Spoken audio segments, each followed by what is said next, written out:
All right, let's jump right in. We're about to go inside one of the most hierarchical, tradition-bound organizations you can possibly imagine, the U.S. Navy's nuclear submarine fleet. And we're going to uncover a story of radical innovation that honestly feels way more like a Silicon Valley startup than a military operation.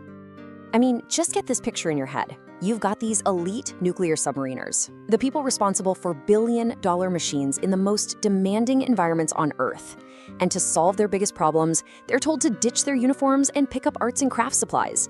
It's a wild image, right? So that's the central question here.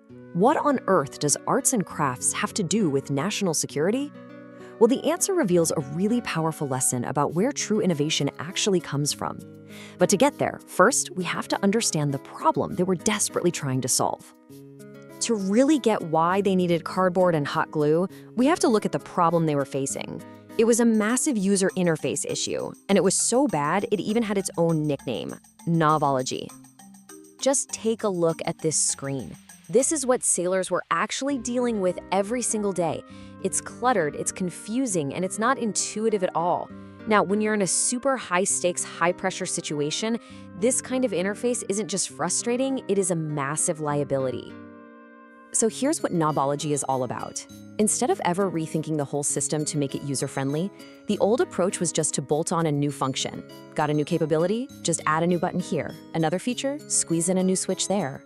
Over time, the control panels became this complete mess that was actively working against the user. And this quote from Lieutenant Josh Hausbach just captures that real-world frustration perfectly. He's looking for a simple take a picture button. Should be easy, right? Nope, he can't find it because it's labeled with some obscure jargon, frame grab. His solution was so simple. Just make it look like the camera icon on his phone.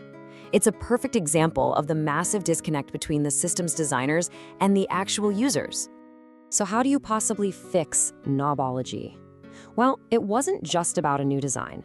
To truly solve the problem, the Navy needed a fundamental shift in its culture. It needed a whole new way of thinking. This quote from a Reddit user gives us a really good window into the traditional Navy culture. For decades, getting ahead, getting an idea heard, it often depended on how you presented yourself, your composure, your confidence. The system was basically designed to value a certain kind of demeanor. But this was the revolutionary thought that changed everything. A new generation of leaders started asking a different question. What if we're focused on the wrong thing? What if we focused on the ideas themselves, not just the demeanor of the person pitching them? What if the most valuable insights were actually with the junior sailors and officers on the front lines? And then, a perfect storm started to brew. In 2010, a junior officer named Josh Smith publishes a paper that calls for a new way to innovate. Soon after that, a new admiral, VADM Richardson, takes command. And get this, he just visited Google and was totally inspired. He wanted to figure out how to leverage all the talent of his younger millennial sailors. And by August 2011, it all came together. The Navy partnered with the global design firm IDEO, and the stars had officially aligned. So that alignment of people and ideas led to the creation of something called the TANG workshop. And it was a process unlike anything the Navy had ever seen before. So let's go inside.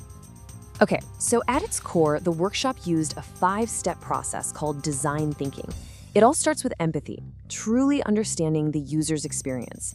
Then you define the problem, you ideate, which is just a fancy word for generating a ton of ideas. Then you build quick and dirty prototypes, and then you test them. It's this cycle of rapid learning over and over. This diagram from IDEO really visualizes the heart of the whole process. You start by diverging, you go wide, and you generate as many possibilities as you can, no matter how crazy they sound. Then, once all the ideas are on the table, you converge, you vote, you select, and you refine the most promising ones. And to make that divergence possible, they had some very strict rules for brainstorming. And these rules are fascinating because they basically flip military discipline on its head. Things like defer judgment and encourage wild ideas. In this room, the goal wasn't to be right. The goal was to explore every single possibility. But this wasn't just another meeting with a whiteboard. The real magic, as one participant put it, was the kindergarten thing. They used cardboard, foam core, and hot glue to build rough mock-ups of their ideas. This process of building to think forced them to stop talking in abstractions and start making things real. So, did it work? Did all this creative chaos actually produce real results? The answer is a resounding yes, and it changed a whole lot more than just technology. This sketch from IDEO just captures the transformation that happened in that room perfectly. The process turned even the most hardened skeptics into true believers. You had top-level commodores and admirals who came in as haters, and they left as champions, saying things like, "That was amazing. I'm a natural skeptic, but you've convinced me." And the tangible results? They were so practical and so powerful. An idea came up to operate a periscope with an Xbox controller, because hey, young sailors already have hundreds of hours of experience with them. Another was to use idle screen time for on-the-job training.